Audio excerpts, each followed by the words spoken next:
ठंडे दूध में शहद मिलाकर पीते हैं तो इससे मैदे में सुकून और ठंडक मिलती है। इससे गैस नहीं बनती, एसिडिटी में फायदा पहुंचता है। मैदे में अगर जख्म हो तो इसमें भी राहत पहुंचाता है। इसके साथ अगर अल्सर के मरीज इसका इस्तेमाल करें तो उनका अल्सर ठीक होने में मददगार है। शहद में चौंके शिफा भी है तो इसमें काफी दवाइयों की खसूसियात भी पाई जाती हैं। ये कब्ज भी दूर करता है, हाजमे का निजाम ठीक करता है। अक्सर काम करने वाले या खास तौर पर ऑफिस जाने वाले अफराद को सारा दिन चाय की बहुत ज्यादा आदत होती है। चाय या कॉफी अगर बगैर चीनी के भी ज्यादा मिकदार में ली जाए तो वो मुजरे सेहत है, और अगर इसे चीनी के साथ लें तो इसका नुकसान डबल हो जाता है। इसलिए ख्याल रहे कि अपने दिन भर की रूटीन में चाय कॉफी को कम करें और इससे भी ज्यादा चीनी को कम कर लें। अगर आप सारा दिन में 5 चम्मच चीनी लेते हैं तो ये ठीक है, लेकिन अगर आप रोजाना इससे ज्यादा मिकदार में चीनी इस्तेमाल कर रहे हैं तो ये आपके लिए ज़ियाबीतिस का खतरा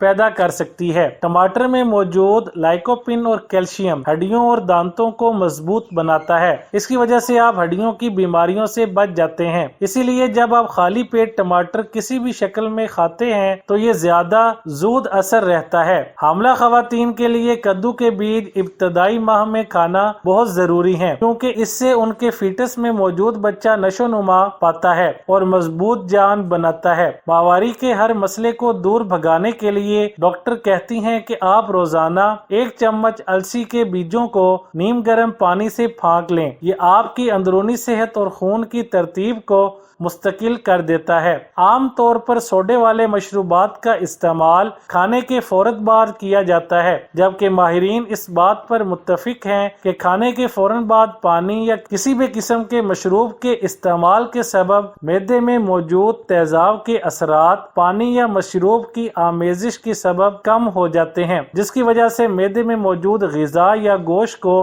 हजम होने में आम हालात के मुकाबले में ज्यादा वक्त लग जाता है और ये हाजमे में मददगार होने की बजाय इसमें ताखीर का बाइस बन जाते हैं। कुछ लोग खासे मेहनत के काम करते हैं जिससे अक्सर उनको कमजोरी होने लगती है। इसके अलावा स्पोर्ट्समैन या जिम के शौकीन जिनको फौरी एनर्जी की जरूरत होती है तो ठंडे दूध में मिला शहद आपकी तवानाई का फौरी जरिया है। इसके साथ ये पट्ठों की थकावट दूर करके उनकी रिपेयरिंग का काम भी सर अंजाम देता है। कुछ लोगों की बड़ी पक्की आदत होती है कि वो खाने के बाद मीठा जरूर खाते हैं और अच्छा खासा खाते हैं। बहुत ज्यादा मीठा खाने से आपका वजन बढ़ सकता है। इसके साथ शुगर के मर्ज का खतरा भी बढ़ जाता है। ज्यादा मोटापा या वजन वैसे ही 100 बीमारियों की जड़ है। इससे ब्लड प्रेशर, कोलेस्ट्रॉल और दिल की बीमारियों की तरफ आप पहला कदम बढ़ा देते हैं। इससे हार्मोनल मसाइल भी पैदा हो सकते हैं। टमाटर का जूस पीना या खाली पेट टमाटर खाना वजन कम करने में और चर्बी पिघलाने में मदद करता है। इसके साथ क्योंकि इसमें फाइबर मौजूद है जिसकी वजह से पेट के मसाइल से निजात मिल जाती है।